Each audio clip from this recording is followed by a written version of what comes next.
התחושה הזאת שבישראל הרבה מאוד הבירוקרטיה היא נוקשה, היא קשה, לפעמים בלתי אפשרית, ואחד הדברים שקורים לאחרונה, שיש הרבה מאוד צעירים ישראלים עם ראש מתוחכם על הכתפיים, שמנסים לפתור את הדברים האלה לא רק במאבקים מול הפקידות, אלא במסלול עוקף, סטארט-אפים או מיזמים טכנולוגיים. דיברנו לפני כמה שבועות על מיזם שאמור לבדוק את החזר מס ההכנסה, ואנחנו היום עם קרן צוקרמן, מנכ"לית feezback.com. שלום קרן. שלום, שלום אודי. אז גם את מנכ"לית של סטארט-אפ ישראלי שפיתח פלטפורמה חברתית שהמטרה שלה היא לעשות מה?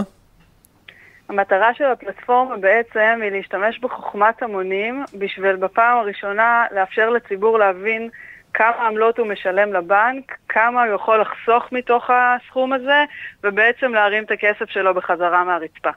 אז איך זה עובד? זה עובד באופן מאוד מאוד פשוט.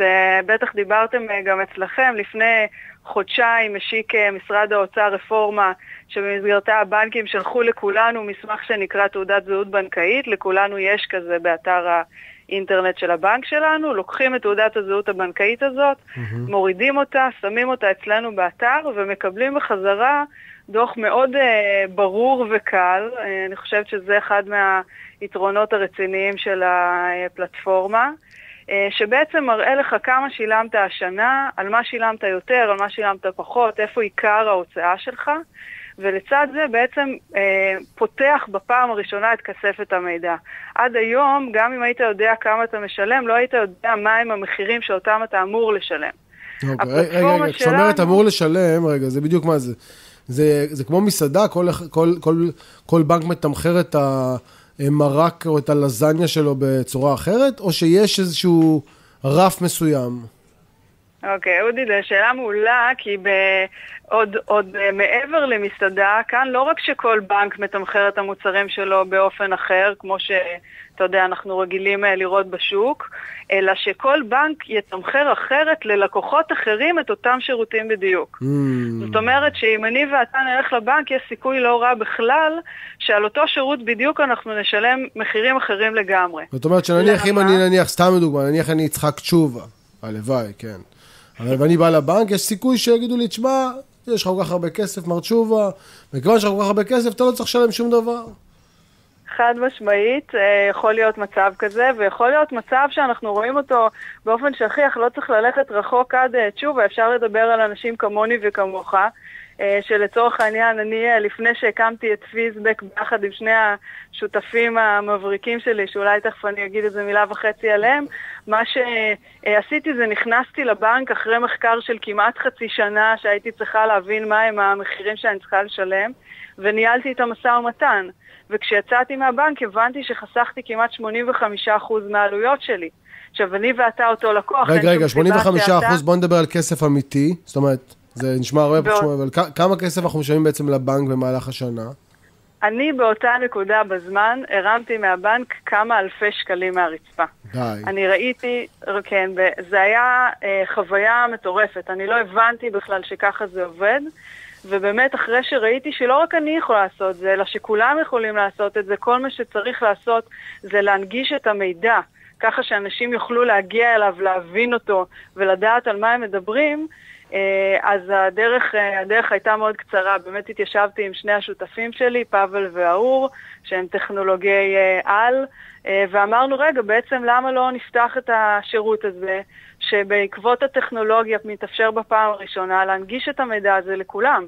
אז יופי, רגע, אז פאבל וארור ואת מקימים את feezback.com, זה עובד כבר, הסטארט-אפ? עובד, השירות באוויר, אנחנו feezback באוויר לדעתי כמעט 3 חודשים, אנחנו ממליצים לכולם, תבואו, תצטרפו אלינו, מה שבנינו זה פלטפורמה חברתית, היא בשביל הציבור, ככל שהציבור ייתן לה עוד ועוד מידע, היא תדע יותר, והיא תוכל לעזור לכולנו יותר, אז באמת... איך נכנסים? feezback.com זה שם האתר. זאת אומרת, www, feezback זה feezback.com, זאת אומרת, feezback. בדיוק, ואתם יכולים גם פשוט לחפש אותנו בעברית, פיזבק בעברית, פי-י'-ז'-ב'-ק' בגוגל, תגיעו אלינו בלי בעיה. כמה נכנסו אליכם עד עכשיו? כמה אלפי לקוחות, יוזרים, ואנחנו מקבלים עכשיו תגובות מהם, אנחנו שומעים על כמה הבנקים הורידו להם את המחירים, על כמה הם חסכו, על כמה הם הבינו בפעם הראשונה על מה הם צורכים בכלל. אבל אם כולם יורידו את המחירים, אז מי ישלם לבנקים? שהבנקים ידאגו לזה. 15 מיליארד שקל בשנה בעמלות, שישארו רק עם 44 מיליארד שקל בשנה מהריביות, נראה לי שהם יחיו בסדר. אני מסכים איתך. קרן צוקרמן, זו הייתה הרמה להנחתה. קרן צוקרמן, הרבה בהצלחה עם ה-feedback.com, ואנחנו ממליצים לכם, תיכנסו. שימו לב, חוכמת ההמון היא קודם כל לנסות ולעשות, ולתרום בזה שאתה עושה ומנסה את המיזמים האלה, ובכך שאתה עושה, אתה בעצם פועל להפעיל לחץ ציבורי, לא רק בזה שאתה יוצא לרחוב וחוסם כבישים, אלא גם כשאתה עושה מעשה אמיתי, נקודתי, שגורם לרשויות להתייחס אליך ולשנות את היחס אל הלקוח, שעד היום הם שיחקו איתנו ועושים את העניינים, וזה עניין של מודעות. אז הרבה בהצלחה לקרן צוקרמן ולחברים שלה. תודה רבה. נחמד, תנסי את זה? ברור, כבר מחר בבוקר. זה נשמע מהפכני. ממני מקבלים הרבה עמלות. חמודים, כן, צעירים המבריקים האלה שיודעים לרתום את השכל.